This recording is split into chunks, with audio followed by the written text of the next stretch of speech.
મિત્રો ગોંડલ સિટીમાં એન્ટ્રી થાય ને એટલે તમને સિટી છે એટલે ટ્રાફિક સામે દેખાય ને જે યોગીજીનું ભવન થી શરૂઆત થઈ જાય ને અને એક જેડ એની સામે છે અક્ષય મંદિર જે ઇલેક્ટ્રિક ગાડીની છે જે સોલાર ઉપર ચાલતી હોય. હેલો યુટ્યુબ ફેમિલી, કેમ છો બધા? મસ્ત મજામાં તો છે ને ફરીથી એક ધમાકેદાર વિડીયોમાં તમારું હાર્દિક સ્વાગત છે. મિત્રો અત્યારે સમથિંગ 12:30નો ટાઈમ થઈ ગયો છે અને આપણે પહોંચી જાય છીએ ગોંડલ સિટીમાં. ગોંડલ સિટી રાજકોટથી લગભગ 40 કિલોમીટર દૂર છે. તો અત્યારે આપણે પહોંચી જાય છીએ ડાયરેક્ટ ગોંડલ સિટીમાં. અને ગોંડલ સિટીમાં હું તમને વિઝિટ કરાવવાનો છું જે અક્ષય મંદિર છે, જે સ્વામિનારાયણનું મંદિર છે અને જે ટુરિસ્ટ પ્લેસ છે. તો એ મંદિરે અત્યારે પહોંચી જશું ને એ મંદિર વિશે તમને પૂરેપૂરી માહિતી આપવાની છે અને કઈ રીતે દર્શન કરવા આવવું તો એ બધી વસ્તુ તમને ડિટેલમાં કહેવાનું છે. તો વિડીયોમાં બના રહો. તો આપણે જઈએ ડાયરેક્ટ અક્ષર મંદિરની અંદર, એ પણ ગોંડલ સિટીમાં. મિત્રો ગોંડલ સિટીમાં એન્ટ્રી થાય ને એટલે તમને સિટી છે એટલે ટ્રાફિક તો પહેલાં પ્રથમ જોવા મળશે. એટલે જો સામેથી ટ્રાફિક ચાલુ થઈ જાય અને આ ગાડીનું ટુરિસ્ટ એરિયો છે એટલે જો સામેથી ગાડીનું શરૂઆત થઈ ગઈ છે ઠેઠ સામે સુધી. અને સામે મેન છે જે અક્ષય મંદિરનો ગેટ છે. તો ત્યાંથી આપણે અંદર વિઝિટ કરીએ અને પૂરેપૂરું તમને એક્સપ્લોર કરીને બતાવું. જો મિત્રો અહીંથી અક્ષર મંદિરનો મેન ગેટ છે ને અહીંથી શરૂઆત થઈ જાય છે. ફાઇનલ મિત્રો આપણે પહોંચી જાય છીએ ડાયરેક્ટ અક્ષર મંદિરે. જોઈ શકો છો ગોંડલમાં. મિત્રો તો જસ્ટ શરૂઆત અહીંથી કરી છે કે જે અક્ષય દ્વાર છે, અક્ષય મંદિરનો જે મેન ગેટ છે ત્યાંથી શરૂઆત કરી. કારણ કે જો અહીંથી શરૂઆત થઈ જાય ને અને એક જેડ એની સામે છે અક્ષય મંદિર દેખાય છે.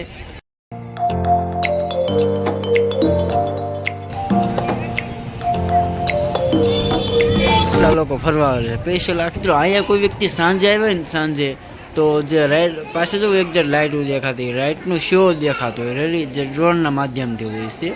અને તમે જોઈ શકો છો કેવું લાગે એકદમ સામે છે ને એ અક્ષય મહેલ છે જેમાં કોઈ પણ વ્યક્તિને રહેવા ગવાની જન્મસ્થા પણ અહીં થઈ જાય છે. આપણે જઈએ અક્ષય ઘાટ.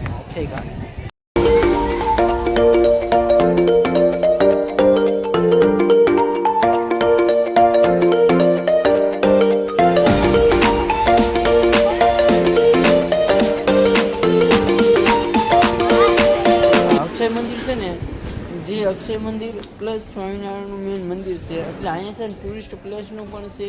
અને બહારના લોકો જે અમદાવાદ સાઈડ છે, અધર કન્ટ્રીના છે, જે સ્વામિનારાયણનો જે ધર્મ છે એ બધા લોકો પાળતા હોય રેડી, જે પટેલ સમાજના લોકો હોય. અહીંયા તમને રહેવાની જમવાની બધી સુવિધા મળી જાય છે, બધી સુવિધા ફ્રીમાં છે.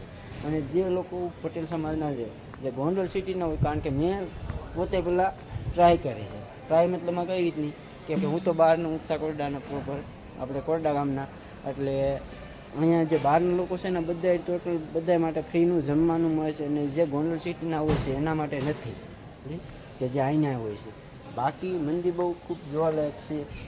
મિત્રો એકવાર આ તમે જુઓ કઈ રીતના મહેલ બનાવેલા છે, આ બધો મંડપ એ રીતના ડેકોરેશનવાળા છે અને બાપુના. અને મિત્રો જે અક્ષય મંદિર છે એકવાર તમે જુઓ કઈ રીતની ડિઝાઇનિંગ કરાવીને બનેલું છે આખું, જોઈ શકો છો છે. એકવાર તમે આની ડિઝાઇન જુઓ, તમારું અક્કલ કામ નહીં કરે એ રીતની આખી ડિઝાઇન કરીને આખું મંદિર બનાવેલું. બાકી તમે આમ જોઈ શકો છો કેવું છે વિશાળ રૂપ. અને જે આ છે ને આખો બગીચો છે, ગાર્ડન સ્વરૂપે છે.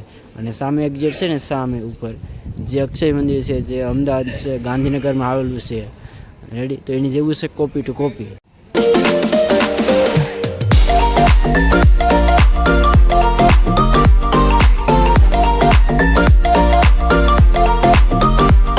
જે મિત્રો સામે દેખાય ને જે યોગીજીનું ભવન છે અથવા મંડપ પણ કહી શકો છો. જે આ મહેલ જેવું છે ને, જે સામે બાપુનો ફોટો છે ને એમનું સ્પેશિયલ આ ભવન છે રેડી, જ્યાં મોટા મોટા સંતો છે જે બધા માટેની વ્યવસ્થાની જગ્યા છે.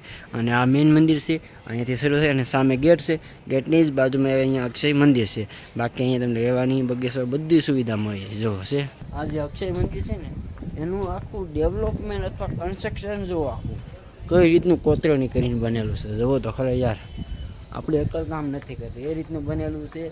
બાકી હું તમને ક્લિયર બતાવું. જોઈ શકો છો પાછળનો ભાગ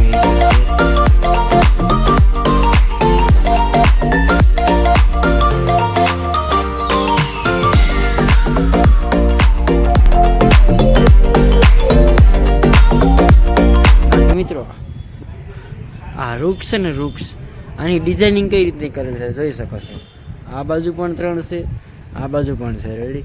તો અને વચ્ચે અહીંયા મેન છે એક આ મંદિરની એક્ઝેક્ટનો પાછળનો વિસ્તાર. એટલે ડિઝાઇનિંગ એ જ રીતનું કરેલ છે કે આનું આખું ડેકોરેશન આવે છે. ડેકોરેશન સ્પેશિયલ આમ ડિઝાઇનિંગ સાથે બનાવેલું છે. મિત્રો આ જે અક્ષય મંદિર છે ને, અહીંયા કોઈ ટુરિસ્ટમાં આવ્યું હોય, કોઈ ફરવા આવ્યું હોય અને એમના માટે આ જે અક્ષય મંદિર દ્વારા ટ્રસ્ટ દ્વારા એક વ્યવસ્થા કરેલી છે. જોઈ શકો છો જે શું કહેવાય 4 વ્હીલ ગાડીની વ્યવસ્થા, ઇલેક્ટ્રિક 4 વ્હીલ છે. જોઈ શકો છો છે વ્યવસ્થા કેવી કરેલી, જે ઇલેક્ટ્રિક ગાડીની છે, જે સોલાર ઉપર ચાલતી હોય. મિત્રો પબ્લિક તો જુઓ છે ને, પબ્લિક ભૂકા કાઢી નાખે એટલું. અક્ષય મંદિરમાં તમે ક્યારેય નહીં જોયું એટલું પબ્લિક. તો ફાઇનલ મિત્રો આપણે જે અક્ષય મંદિરથી નીકળી ગયા હતા અને અત્યારે પહોંચી જશે ડાયરેક્ટ મામાના ઘરે.